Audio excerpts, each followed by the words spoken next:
taken out all these beams that are going in between the columns that are holding up the building. And the bricks, I have no idea how far down those footings go.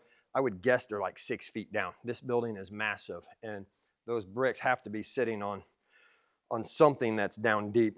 What our thought is leveling this out with blacktop grindings, bringing it up to the top of these brick columns.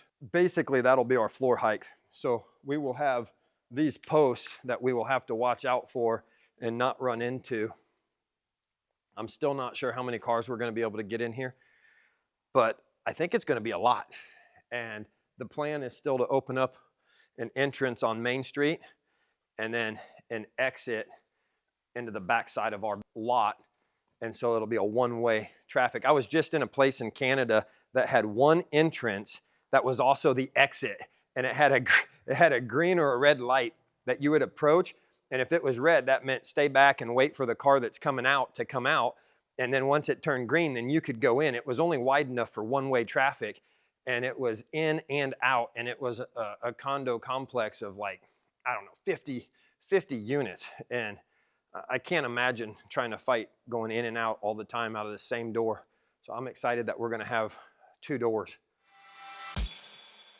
So I've had this property being treated for termites. They've been drilling all the way around the perimeter, this 11,000 square feet.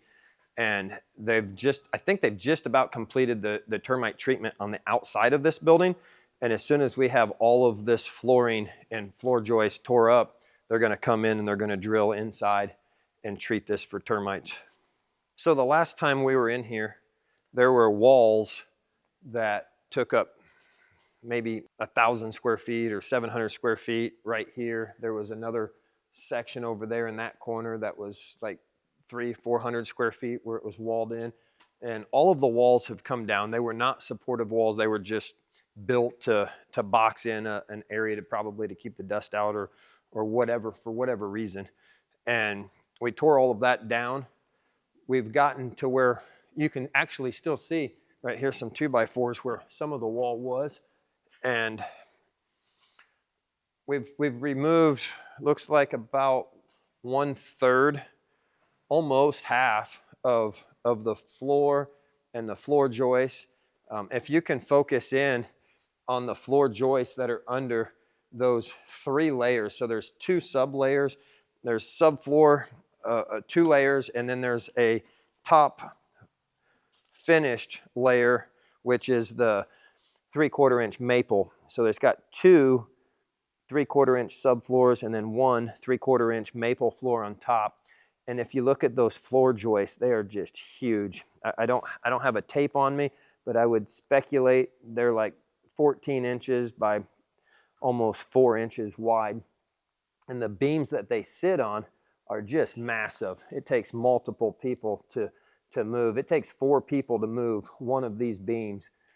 If you look at the bricks where they've got them set in or cut out, every place a floor joist went into the wall. You can really see them right here. That's a little bit closer. But you've got a ledger down here in the part of the foundation.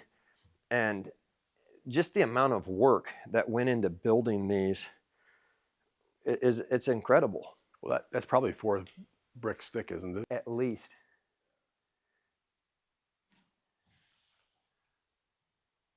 Yeah, there's 3 there. I think it's 5. I think it's 5. No, I think it's 6 at the bottom. Because right here, you can see that there's 3 layers of brick right where this window is. So you've got 1 turned. And so when they're all laid the same direction, you have 3 layers right there. You bounce down to here, you've got 4 plus another outside. That's 5 layers.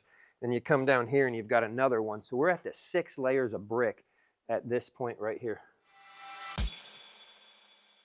So this is the freight elevator in the north building of the BTC. And all we're waiting on is power. Once we have power for this, we believe that this will work and we'll be able to operate all 3 floors.